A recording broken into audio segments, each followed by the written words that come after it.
Jesus tells us how we should define neighbor. Jésus nous dit comment nous devons définir le prochain. Jésus nous dit que votre prochain n'est pas seulement la personne qui vit à côté, qui conduit le genre de voiture que vous conduisez, la personne qui partage votre code postal, la personne qui a ses enfants dans la même école que vos enfants, qui fait ses courses dans la même épicerie que vous. Jésus nous dit,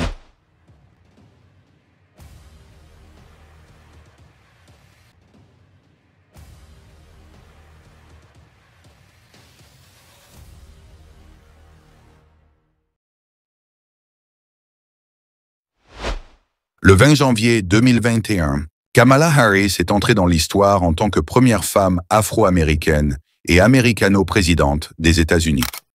Naturellement, beaucoup de gens s'intéressent à Kamala Harris et à son parcours séculier, mais beaucoup plus sur ses croyances religieuses. Cette candidate qui est au centre des critiques, qui ont enflammé la toile par certaines révélations qui étaient faites sur sa nation, Kamala Harris n'hésite pas de parler de la religion même dans ses différentes interviews. Sur la question qui lui a été posée en ce qui concerne le problème de la contraception, sa réponse serait révélée comme une considération et le respect de la moralité humaine. Il n'est pas nécessaire d'abandonner sa foi ou ses convictions profondes pour accepter ce que le gouvernement ne devrait pas lui dire de quoi faire de son corps. Si elle souhaite, elle en parlera avec son prêtre, son pasteur, son rabbin, son imam. Mais ce n'est pas le gouvernement qui devrait le dire quoi faire. C'est tout ce que je crois qui est vraiment nécessaire. Nous ne demandons à personne d'abandonner ses convictions personnelles. C'est juste que le gouvernement ne devrait pas, en cette année de notre Seigneur 2024, le gouvernement ne devrait pas dire aux femmes quoi faire de leur corps. Et donc c'est aussi basique que ça. Après plusieurs prophéties faites sur cette puissante nation et celle qui la dirigera dans un futur proche, il est important de savoir en quoi reposent ses convictions et sur ses croyances. Qui est donc cette femme à qui les déclarations prophétiques sont portées contre sa personne depuis moins d'un siècle, par plusieurs prophètes à l'occurrence, et la plus particulière reste celle du prophète américain William Branham. Cependant, sur la prière faisant partie du jour de l'investiture, vous n'êtes pas le seul à vous interroger sur la religion de la première vice-présidente noire des États-Unis, Kamala Harris. Est-elle catholique, comme le président Joe Biden, ou quelque chose de différent? Voici ce que vous devez savoir sur la religion de la nouvelle candidate à la présidence des États-Unis d'Amérique.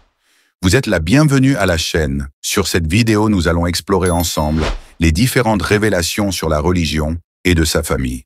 La vice-présidente a déclaré dans une interview accordée en octobre à Interfaith Youth Corps que son voyage de foi avait commencé lorsqu'elle était jeune. Le dimanche, ma mère nous habillait, ma sœur et moi, de nos plus beaux atours du dimanche et nous envoyait à l'église de Dieu à Oakland, en Californie, où ma sœur et moi chantions dans la chorale des enfants, a déclaré Harris à la publication. Elle ajoute que « C'est là que j'ai formé certains de mes premiers souvenirs des enseignements de la Bible. C'est là que j'ai appris que la foi est un verbe et qu'il faut la vivre et la montrer en action. » À noter que Kamala a prêté serment au Sénat sur la base de sa Bible familiale. Le mari de Harris s'appelle Douglas Emhoff, de nationalité américaine et d'une religion juive. Le couple s'est marié en 2014.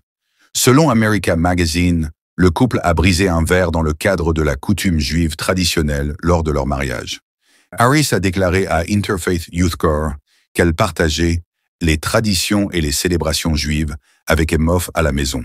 De toutes ces traditions et de tous ces enseignements, j'ai appris que la foi n'est pas seulement quelque chose que nous exprimons à l'Église et dans la prière, mais aussi dans la façon dont nous vivons nos vies, faisons notre travail et poursuivons nos appels respectifs, a-t-elle déclaré.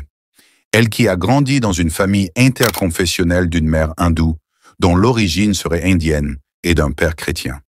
Elle a grandi en assistant au service dans une église baptiste noire et un temple hindou.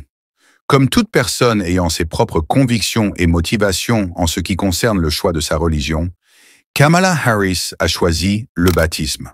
Une communauté dite baptiste, qui est un mouvement chrétien évangélique, fondé par les Anglais John Smith et Thomas Elwes en Hollande en 1609. Le mouvement adhère aux croyances de l'Église de professants, dont notamment la nouvelle naissance et le baptême du croyant. Les croyances de cette communauté reflètent l'engagement des baptistes envers une foi personnelle et une pratique religieuse basée sur les Écritures.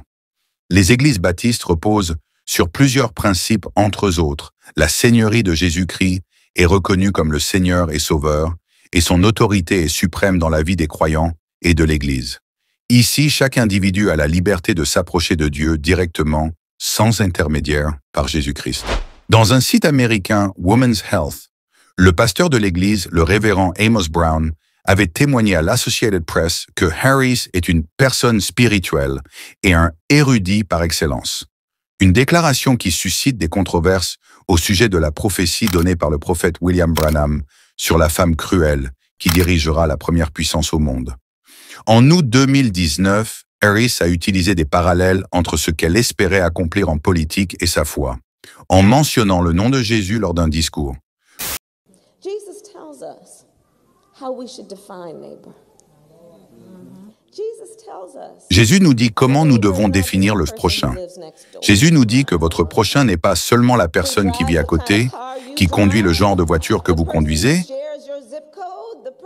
la personne qui partage votre code postal, la personne qui a ses enfants dans la même école que vos enfants, qui fait ses courses dans la même épicerie que vous.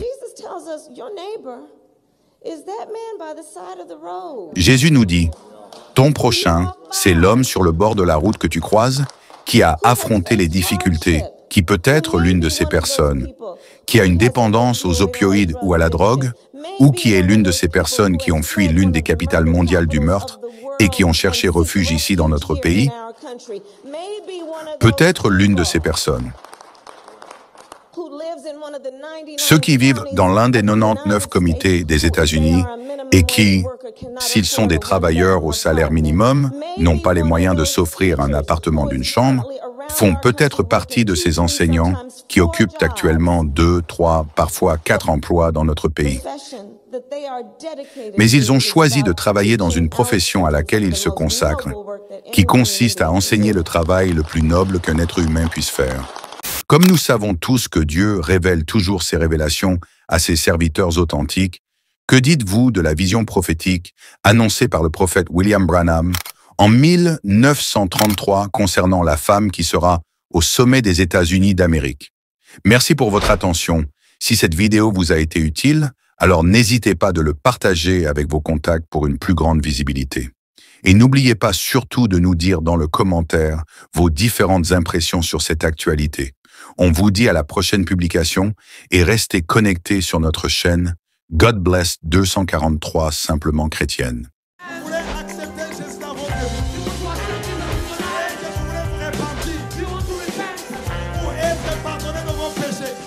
C'est pourquoi, mes amis, vous ne pouvez pas croire dans un prophète qui vient, qui dit que lui, il est le chemin.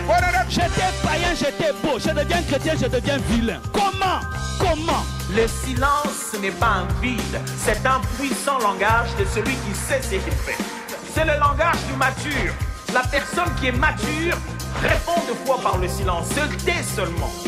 Si le ciel s'est réconcilié avec la terre par la croix,